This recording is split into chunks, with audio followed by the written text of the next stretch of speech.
Hey dears, welcome back to your mathematics lecture of class 12. We are going to continue with the same chapter, that is chapter number 9. And today we are going to complete our 9.4 exercise almost, right? 9.4 exercise अपने आप में काफी lengthy है लेकिन काफी important exercise भी है। तो ध्यान देते रहिएगा जो भी सम चल रहे हैं, जैसे ये अभी फॉर एग्जांपल मैं इसी की बात करूं।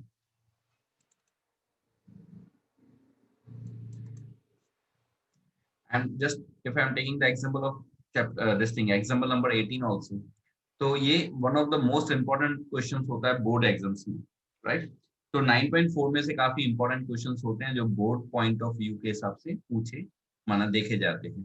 तो इसलिए 9.4 को थोड़ा सीरियसली प्रैक्टिस करिएगा, राइट? तो चलिए स्टार्ट करते हैं। The question is already in front of you. At any point X comma Y of a curve, एक कर्व दिया हुआ है, उसकी एक पॉइंट दी हुई है X comma Y. The slope of the tangent is twice the slope of the line segment joining the point of contact to the point this.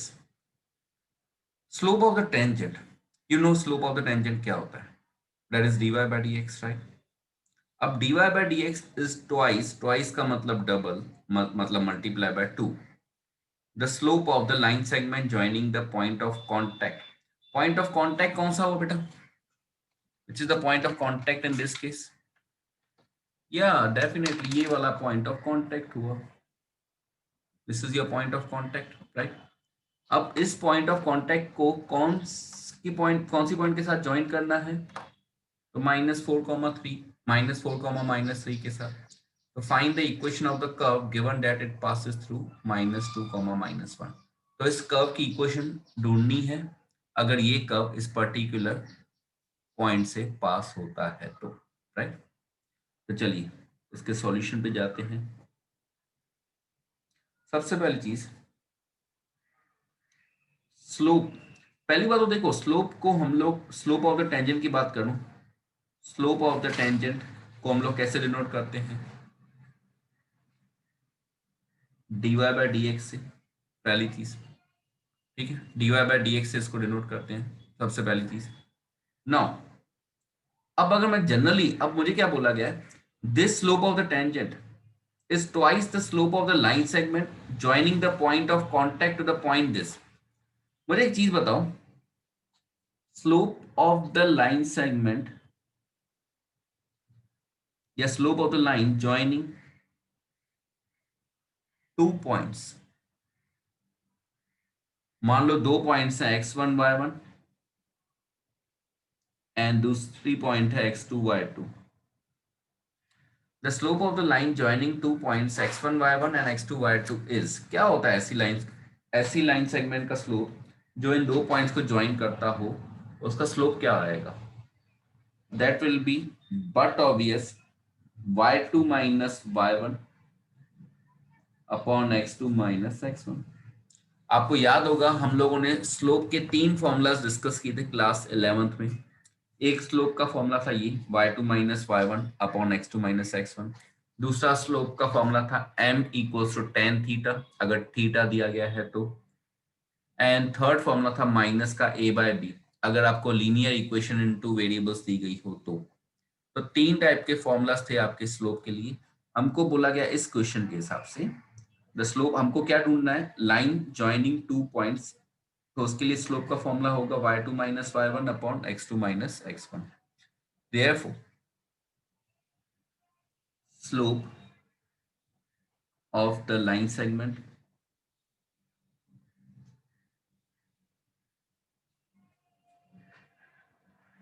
joining x comma y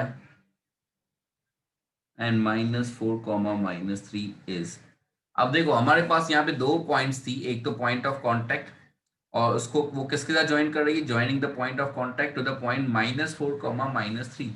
तो एक को हम लोग x1 y1 ले लेंगे, दूसरे को हम लोग x2 y2 ले लेंगे, राइट?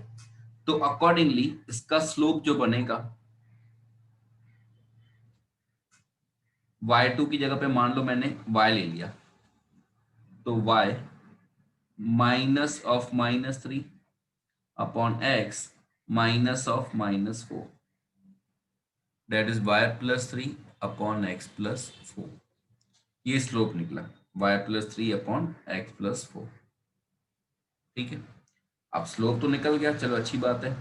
नाउ दिया क्या गया है, now dy/dx slope of the tangent, एक second, slope of the tangent is twice the slope of the line segment joining the point of contact to the point this। तो ये जो dy/dx है आपका, it is actually twice of what, twice of this thing, twice of this slope। बोला गया है जो dy/dx है मतलब स्लोप ऑफ द टेंजेंट है, it is twice the slope of this thing. ठीक है, अगर इसका ट्वाइस है तो वेल एंड गुड, बहुत बढ़िया। अब हम क्या करेंगे, ये एक तरह से हमने मेन क्वेश्चन को, मेन इक्वेशन को बना दिया। अब इसमें से हम लोग वेरिएबल्स को सेपरेट करेंगे, वेरिएबल्स को सेपरेट करेंगे। तो देयरफॉर dy के अपॉन में y+3 लेके आएंगे, मल्टीप्लाई वाला y+3 यहाँ पे लेके आएंगे। 2 कांस्टेंट है उसको यहीं पे रहने दो, dx को उधर लेके जाओ, अपॉन में x+4, अपॉन में x+4। आई बात समझ में? तो अब दोनों साइड पे इंटीग्रेशन कर देते हैं, दोनों साइड पे इंटीग्रेशन का सिंबल लगा दिया। देयरफॉर बेटा dy/y+3 इसका इंटीग्रेशन करने जाओगे तो y+3 is actually linear form of y, और लीनियर फॉर्म ऑफ y है तो जैसा y का इंटीग्रेशन होगा वही लीनियर फॉर्म ऑफ y का भी इंटीग्रेशन होगा। खाली ये ध्यान रखना है कि y का जो कोफिशिएंट हो वो हमको अलग से डिवीजन में रख लेने का। तो यहाँ पे तो y+3, y का कोफिशिएंट भी 1 है, कोई टेंशन नहीं है, तो इसका इंटीग्रेशन होगा log ऑफ y+3, मतलब जो y का 1/y का इंटीग्रेशन होता है वही 1/y+3 का भी इंटीग्रेशन होगा। सेम वे यहाँ पे भी वही चीज होगी, 2 log ऑफ x+4। अच्छा, यहाँ पे भी log, यहाँ पे भी log, तो यहाँ पे भी हम लोग log ऑफ c लगा देंगे, मतलब कांस्टेंट भी हम लोग किस फॉर्म में लिखेंगे, log c के फॉर्म में, राइट। ठीक है, तो ये हमारी मेन इक्वेशन बन गई, और इसको थोड़ा सा सिस्टमेटिकली करके लिखूं मैं, तो log y+3 equals to log x+4 का स्क्वायर, ये मल्टीप्लाई वाला 2 इधर पावर में आ जाएगा तो x+4 का स्क्वायर प्लस log c। ठीक है ना, प्लस का log c। अभी भी इसको सिस्टमेटिकली कर सकते हैं बिकॉज ये दोनों के दोनों लॉग वाले टर्म्स हैं, तो इनको एक काम करता हूं, इनको लेफ्ट हैंड साइड पे शिफ्ट कर देता हूं, that is the much better option. तो वो मैं नेक्स्ट पेज पे करूंगा। Now log of y+3 minus log of x+4 का whole square equals to log c। मैंने इन दोनों टर्म्स को एक ही साइड पे ले लिया, तो ये हो जाएगा log y+3 अपॉन में x+4 का whole square equals to log of modulus c। दोनों साइड पे सी log को रिमूव कर दूं तो ये हो जाएगा y+3 अपॉन x+4 का whole square equals to c। ये हमारी बन गई इक्वेशन नंबर 2। ठीक है ना, ये हमारी इक्वेशन नंबर 2 बन गई। इक्वेशन नंबर 1 कौन सी थी बेटा हमारी, इक्वेशन नंबर 1 जो आपकी मेन ओरिजिनल इक्वेशन थी वो हमारी इक्वेशन नंबर 1 थी, ये हमारी इक्वेशन नंबर 2 बन गई। तो देयरफॉर अब लिखो नाउ द कर्व, मतलब ये हमारी जनरल सॉल्यूशन बन गई सिंपल भाषा में। Now the curve passes through, curve कहां से पास हो रहा है बेटा, थ्रू पॉइंट -2, 1। कर्व इस पॉइंट से पास हो रहा है, अगर कर्व इस पॉइंट से पास हो रहा है तो therefore c will be equals to y+3 की जगह पे आप लोग लिखोगे 1+3, और x+4 की जगह पे लिखोगे -2+4 का स्क्वायर। 1+3 4 होता है, 4 - 2 2, 2 का स्क्वायर भी 4 होता है, कैंसिलेशन करो c की वैल्यू 1 मिल गई। तो put the value of c in equation number 2। Equation number 2 में c की वैल्यू पुट कर दूं तो देयरफॉर y+3 अपॉन x+4 का whole square will be equals to 1। जो c है सामने उसकी जगह पे हमने 1 लिख लिया बिकॉज c की वैल्यू तो हमको 1 मिली। तो देयरफॉर इस इक्वेशन को फाइनली कैसे लिख सकते हैं हम लोग, y+3 इक्वल्स टू x+4 का होल स्क्वायर। ये जो x+4 का होल स्क्वायर है उसको मैं राइट हैंड साइड पे 1 के साथ मल्टीप्लाई में लेके गया तो y+3 इक्वल्स टू x+4 का होल स्क्वायर मिला and that is the only answer, that is the only answer of yours which is the required equation। ठीक है ना, ये आपकी रिक्वायर्ड इक्वेशन मिल गई। चलिए नेक्स्ट क्वेश्चन पे जाएंगे। Next question is 19th number. अब 19th नंबर में क्या कहा गया है, the volume of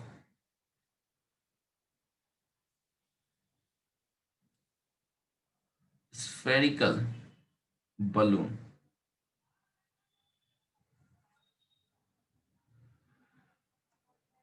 being inflated changes at a constant rate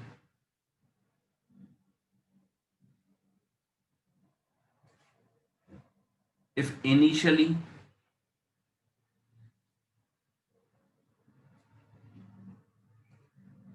its radius is 3 unit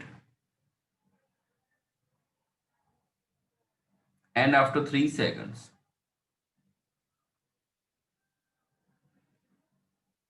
after 3 seconds it is 6 units, find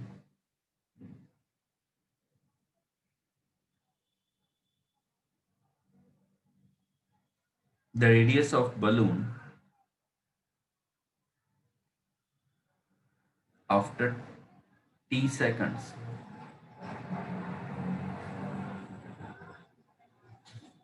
देखिए volume of spherical balloon, spherical balloon आपको पता है बलून्स के शेप्स अलग अलग होते हैं, उसमें जो मोस्ट कॉमनली चलता है वो स्फेरिकल बलून होता है। It is being inflated, inflated का मतलब हवा बढ़ना, उसको फुलाना, तो उसको फुलाया गया उसमें हवा बढ़ती, ठीक है। अब देखो उसको फुलाया गया उसमें हवा बढ़ के और उसकी पहले जो रेडियस थी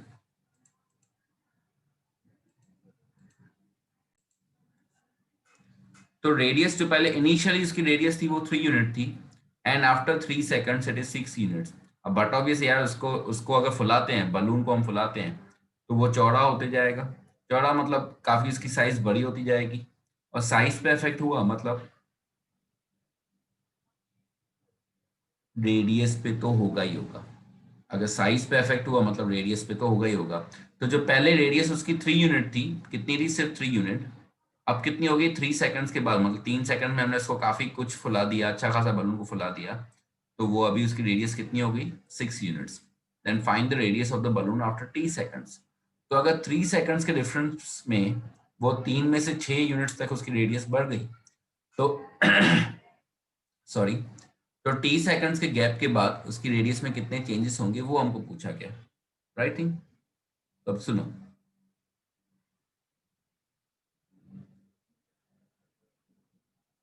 सबसे पहले एक काम करो, यहाँ पे बोला गया rate of spherical balloon being inflated changes at a constant rate. ये जो कांस्टेंट रेट है, मुझे एक बात बताओ, ये जो वॉल्यूम में चेंजेस हो रहे हैं एट अ कांस्टेंट रेट, ये किसके हिसाब से चेंजेस हो रहे हैं, किसमें, किसके हिसाब से, टाइम के हिसाब से, बिल्कुल। वॉल्यूम में जो चेंजेस हो रहे हैं वो टाइम के हिसाब से चेंजेस हो रहे हैं। कहने का मतलब क्या है कि अगर बोला गया एट अ कांस्टेंट रेट उसके वॉल्यूम में इंक्रीमेंट आ रहा है तो वो क्या आ रहा है कांस्टेंट रेट, मतलब अकॉर्डिंग, क्योंकि रेडियस तो बढ़ रही है, रेडियस तो बेटा कांस्टेंट नहीं है, या तो हम उसको रेडियस के हिसाब से बोल सकते थे या तो टाइम के हिसाब से, बट यहाँ पे रेडियस तो कांस्टेंट नहीं है। रेडियस पहले 3 यूनिट्स थी फिर बाद में 6 यूनिट्स हो गई, तो रेडियस कांस्टेंट नहीं है। तो कांस्टेंट रेट पे अगर चेंजेस आ रहे हैं तो किसके हिसाब से आ रहे होंगे, बट ऑब्वियस टाइम के साथ मतलब कांस्टेंट तो टाइम भी नहीं है बेटा, वो भी मैं क्लियर कर दूं। कांस्टेंट तो टाइम भी नहीं है, बट टाइम के हिसाब से बलून में जो बलून के वॉल्यूम में जो चेंजेस आ रहे हैं वो बताया गया है। और वो जो वॉल्यूम के चेंजेस है ना, वो कांस्टेंट रेट पे इंक्रीज हो रहे हैं। वो कांस्टेंट रेट पे मतलब मान लो 3 सेकंड में वो डबल हो गया, तो फिर दूसरे 3 सेकंड में वो उसका भी डबल हो जाएगा। That is actually the constant rate, उसको हम कांस्टेंट रेट बोलते हैं। तो उसको कैसे करेंगे, तो देखो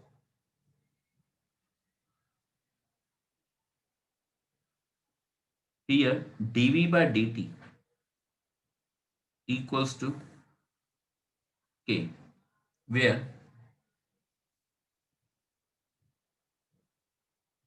k is a constant, k is a constant। बेटा k कांस्टेंट है, dv by dt को हमने k ले लिया, तो d by dt वॉल्यूम की जगह पे हम लोग क्या लिखेंगे, 4/3 पाई आर क्यूब लिखेंगे। D by D T volume की जगह पे हम लोग क्या लिखेंगे, 4/3 पाई आर क्यूब लिखेंगे। अब हम इसको क्या करेंगे, डेरिवेशन करने के लिए पहले हम लोग क्या करेंगे, सुनना। 4/3 पाई है, वो तो कांस्टेंट वैल्यूज है, तो उसको बाहर निकाल दो। That is a constant value, उसको बाहर निकाल देते हैं, बाकी चीजों का बाद में देखते हैं।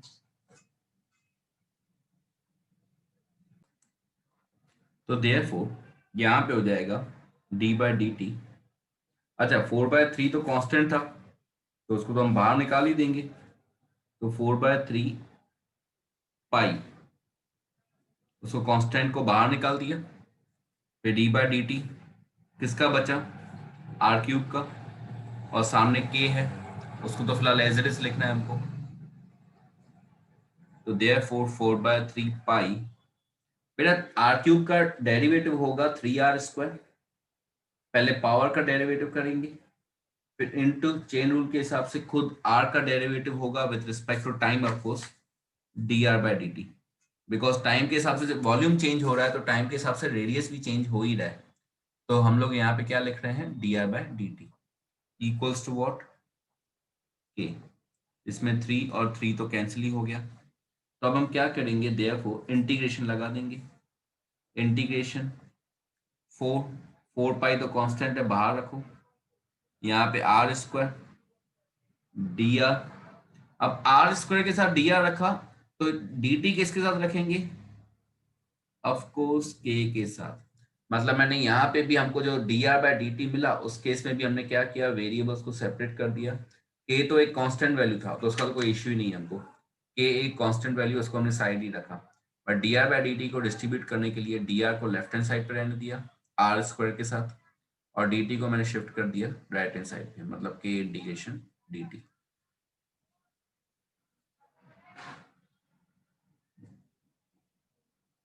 r² का इंटीग्रेशन r³ अपॉन 3 होगा।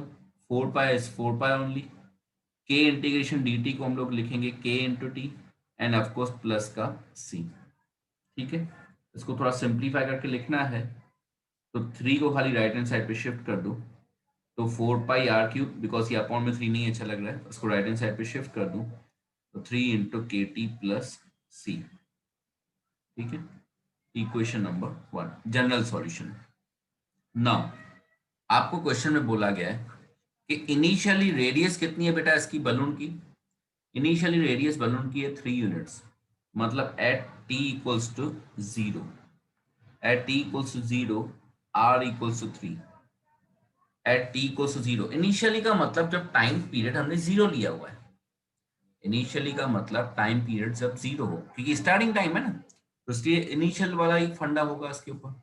तो at initial level time period जब 0 है, तो आर इक्वल्स टू 3 होगा। ठीक है, अब अगर r इक्वल्स टू 3 है उस टाइम पे, तो यहाँ पे पुट करो वैल्यूज में। देयरफॉर 4 पाई, r की जगह पे 3 का क्यूब, 3 इंटू के इंटू टी, मतलब के इंटू 0 प्लस का c। ठीक है, तो बेटा ये 4 पाई इंटू 27, मल्टीप्लाई वाला 3 इधर आ जाएगा, और सामने किसकी वैल्यू हमको ये मिलेगी, c की। कैंसिलेशन थोड़ी बहुत हो रही है तो कर लो, तो c की वैल्यू मिलेगी आपको 4 into 9 that is 36 pi. c की वैल्यू आपको मिलेगी 36 पाई। ठीक है, सी की वैल्यू मिल गई ना। अब इसमें देखो मैं आपको दिखाऊं जनरल सॉल्यूशन में आपके पास दो दो आर्बिट्ररी कांस्टेंट, एक तो सी आर्बिट्ररी कांस्टेंट है, दूसरा के भी तो आर्बिट्ररी कांस्टेंट है, बिकॉज वेरिएबल्स में तो एक आर आ गया और एक टी आ गया। तो आर एंड टी तो हमारे ऑफिशियल वेरिएबल्स हैं। हमारे इस केस में आर्बिट्ररी कांस्टेंट्स दो हैं, जो कि सी है और के है, जो कि बेसिकली ऐसे कांस्टेंट्स हैं, बट ऐसे उनकी वैल्यूज हमको मिल सकती हैं। तो पहले मैंने एक कांस्टेंट की वैल्यू ढूंढ ली सी की। अब मेरा दूसरा टारगेट क्या होगा, के की वैल्यू को फाइंड आउट करना। किसकी, के की। तो कैसे करेंगे सुनो। ऑल्सो ऑल्सो बोला गया था after 3 seconds radius will be 6 units.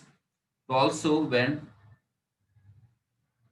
Time is equals to 3, जब टाइम कितना हो गया बेटा 3 हो गया, तो रेडियस कितना है 6 यूनिट्स है क्वेश्चन के हिसाब से। तो also when time equals to 3 R equals to 6।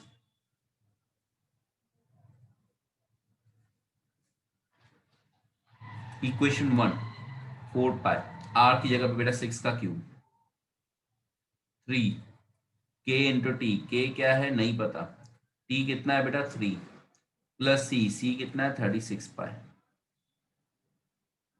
तो देयरफॉर 4 पाई इंटू 6 अपॉन 3, और यहाँ पे 3 के प्लस 36 पाई। ठीक है, यहाँ से भी 3 कॉमन निकालना है तो निकाल सकते हो, नहीं तो जैसे कर रहे हो वैसे कर रहने दो। तो 4 पाई इंटू 6 इंटू 2, ये 36 पाई को भी लेफ्ट हैंड साइड पे शिफ्ट कर दो, बिकॉज ये भी पाई वाला टर्म है और ये भी पाई वाला टर्म है। तो राइट हैंड साइड पे क्या बचेगा, सिर्फ 3 के बचेगा। कितना बचेगा 3 के। इसकी कैलकुलेशन करो, 6 इंटू 6 36, 36 इंटू 4 144, 144 को 2 से करेंगे तो 288 pi minus 36 pi equals to 3 K. तो 3 के विल भी बेटा इसमें से इसको माइनस करते हैं, 288 में 36 तो 252 पाई मिलेगा। इसमें से इसको माइनस किया, 8 माइनस 6 2, 28 माइनस 3 25।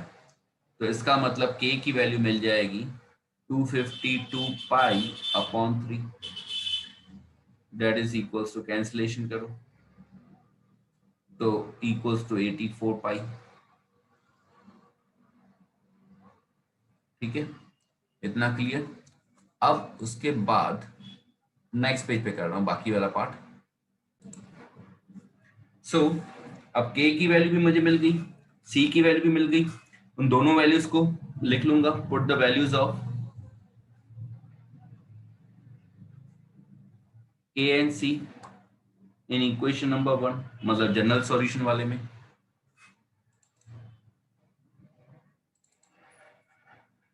मैं क्या कर रहा हूं, मैं के एंड सी की वैल्यूज को इक्वेशन नंबर 1 में पुट कर दूंगा। इक्वेशन नंबर 1 मतलब जनरल सॉल्यूशन। तो इक्वेशन नंबर 1 में अगर के और सी की वैल्यूज पुट करते हो आप लोग, तो आपको इक्वेशन मिलेगी therefore 4 pi r³ equals to 3, के टी की जगह पे आएगा 84 पाई टी और सी की जगह पे आएगा 36 पाई। ठीक है, इसमें से मुझे क्या निकालना है, मुझे तो रेडियस निकालना है, तो रेडियस को टारगेट बनाना पड़ेगा। तो 4 पाई r³ बेटा यहां से कुछ कॉमन निकल रहा है, या 4 पाई कॉमन निकल रहा है, 4 पाई कॉमन निकल रहा है, तो यहाँ पे क्या मिलेगा, एक सेकंड, सॉरी डियर्स वो लिंक टूट गया था वीडियो का, इसलिए इस वीडियो को मैंने उसमें ही कंटिन्यू किया हुआ है, जहाँ पे लास्ट टाइम लिंक टूटा था उसमें मैंने कंटिन्यू किया हुआ है। यहाँ से मैंने 4 पाई कॉमन निकाला, तो यहाँ पे मिला 21 टी और यहाँ पे मिलेगा 9। ठीक है, नाउ ये 3 को एक काम करते हैं, 4 पाई कैंसिल कर दो, r³ विल बी, इसको अंदर मल्टीप्लाई कर दो तो 63t प्लस 3 9 27। तो r की वैल्यू मिलेगी 63t plus 27 whole raise to 1/3। This is the radius of the balloon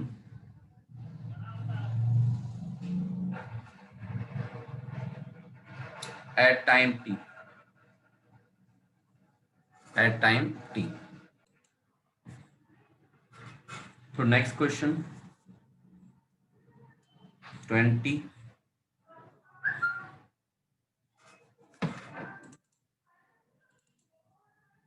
In a bank,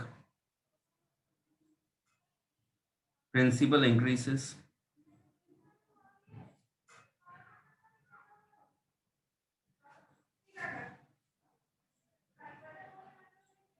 at the rate of R% per year. Find the value of R if rupees 100 double itself in 10 year. यहाँ पे एक value दी हुई है log 2e की equal to 0.6391। अब ये value बेटा आपको दी गई है, मतलब इसका यूज भी होगा ही होगा, दैट्स फॉर श्योर। ठीक है, एक बैंक है बेटा जिसमें प्रिंसिपल इंक्रीज हो रहा है eight the rate of R% per year. Find the value of R if rupees 100 double itself in rupees 10 year. सबसे पहली चीज मैं यहाँ पे मान के चलता हूँ कि लेट द प्रिंसिपल बी, सबसे पहले चलो प्रिंसिपल को सपोज कर लेते हैं।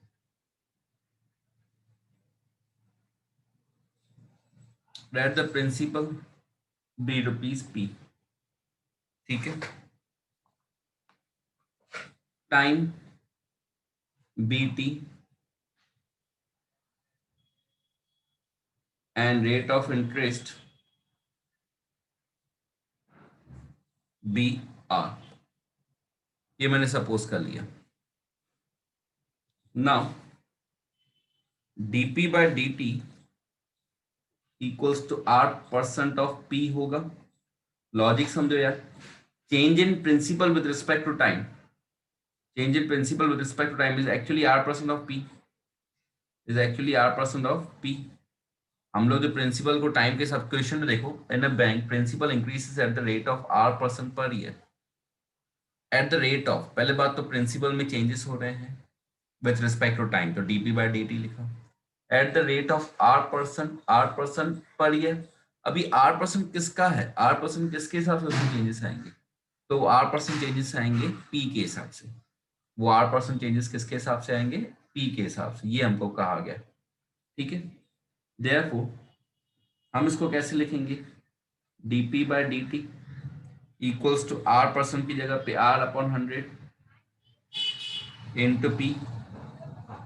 देयरफॉर ये हो जाएगा dp/p, मतलब मैंने क्या किया, p को इधर ले लिया, p को dp के साथ ले लिया, एंड R/100 1/100 इंटू r, उसको मैंने ले लिया dt के साथ। R/100 dt को साथ में कर दिया, dp/p को साथ में कर दिया। दोनों साइड पे इंटीग्रेशन लगा दो बेटा, तो यहां पे तो आपका पक्का है log p हो जाएगा। बेटा यहाँ पे r, देखो r जो है वो कांस्टेंट है, अगर तुम इसके हिसाब से करते हो R/100, तो यहाँ पे r और 100 दोनों के दोनों कांस्टेंट है, तो R/100 एज इज रहेगा। dt का इंटीग्रेशन हो जाएगा t, dt का इंटीग्रेशन क्या हो जाएगा t, और हम लोग प्लस में क्या लिखेंगे बेटा, c लिखेंगे। प्लस में क्या लिखेंगे, c। log c मत लिखना, बिकॉज log एक ही जगह पे यूज किया गया है। नाउ ये इक्वेशन मिल गई हमको, इक्वेशन नंबर 1 इसको बना दिया हमने। नाउ आपको क्वेश्चन में कहा गया है कि इनिशियली, चलो एक काम करते हैं, इनिशियली मान के चलते हैं। इनिशियली का मतलब व्हेन t इक्वल्स टू 0, जब टाइम पीरियड आपका 0 हो तब। Let p equals to p0। Initially जब टाइम पीरियड 0 है तब हमने क्या किया, उसको 2 मिनट के लिए p0 मान लिया। किसको, टाइम पीरियड को, प्रिंसिपल अमाउंट को, सॉरी, p को हमने क्या मान लिया, p0 बोलो, p0 बोलो। देयरफॉर ये इक्वेशन नंबर 1 बन जाएगी log of p0 equals to R/100 time period की जगह पे 0 लिखेंगे तो प्लस सी, तो सी की वैल्यू कितनी मिल जाएगी, सी की वैल्यू मिल जाएगी log ऑफ पी नॉट। ठीक है, अब ये वैल्यू को हम लोग इक्वेशन नंबर 1 में पुट करेंगे, लेकिन वो नेक्स्ट पेज पे करेंगे, वो हम करेंगे नेक्स्ट पेज। देयरफॉर यहां पे क्या हो जाएगा हमारा, समझो, इक्वेशन बन जाएगी आपकी log of p equals to r by 100 into T plus log of P naught. ठीक है, ये इक्वेशन बन गई। अब हम क्या करेंगे, लॉग वाले टर्म्स को एक साइड ले लेंगे, मतलब log of p minus log of P naught equals to r upon 100 into T हो जाएगा। मैंने log वाले टर्म्स को एक साइड ले लिया, you know why, because log वाले टर्म्स के बीच में प्लस या माइनस हो तो हम उनको एडजस्ट कर सकते हैं। तो ये हो जाएगा log p upon P zero equals to r upon 100 into T, right. तो अब क्या दिया हुआ, ये हमारे लिए दूसरी इक्वेशन बन गई। अब हमको बोला गया है व्हेन टाइम पीरियड, बोला गया है the find the value of the r if ₹100 double itself in 10 years। तो when t equals to 10, in that case p will be double of p0। 10 years में जो इनिशियल अमाउंट था वो double हो गया, मतलब p जो था वो इनिशियल अमाउंट का क्या हो गया, डबल हो गया। तो p will be equal to 2p0। तो therefore ये इक्वेशन नंबर 2 बना लो, log नॉट, चलो ठीक है, therefore equation 2 becomes log of, बेटा p की जगह पे आप 2p0 लिखोगे upon p0 equals to r by 100 की जगह पे r बाय 100, t की जगह पे आप लोग क्या लिखोगे, 10 लिखोगे। यहाँ पे 0 कैंसिल, यहाँ पे p0 कैंसिल, तो यहाँ पे log 2 मिला, यहाँ पे सामने r बाय 10 मिला।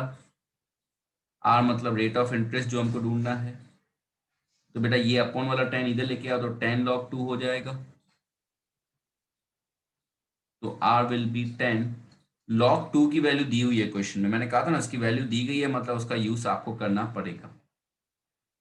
6931 इसकी वैल्यू दी गई है, तो r विल बी, जीरो के साथ इसको मल्टीप्लाई करोगे तो 1 डेसिमल प्लेस सीधा शिफ्ट हो जाएगा, इट विल बी 6.931।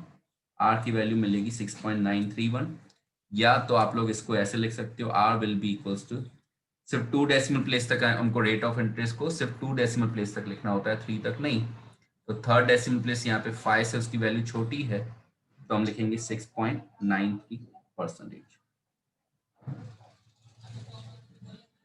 ओके, चलिए, तो यहाँ पे ये सम भी पूरा होता है, उस लेक्चर को भी यहीं पे अपने फिनिश करते हैं। बाकी सम नेक्स्ट लेक्चर में करेंगे। Till that have a great mathematical day dears, bye bye, enjoy.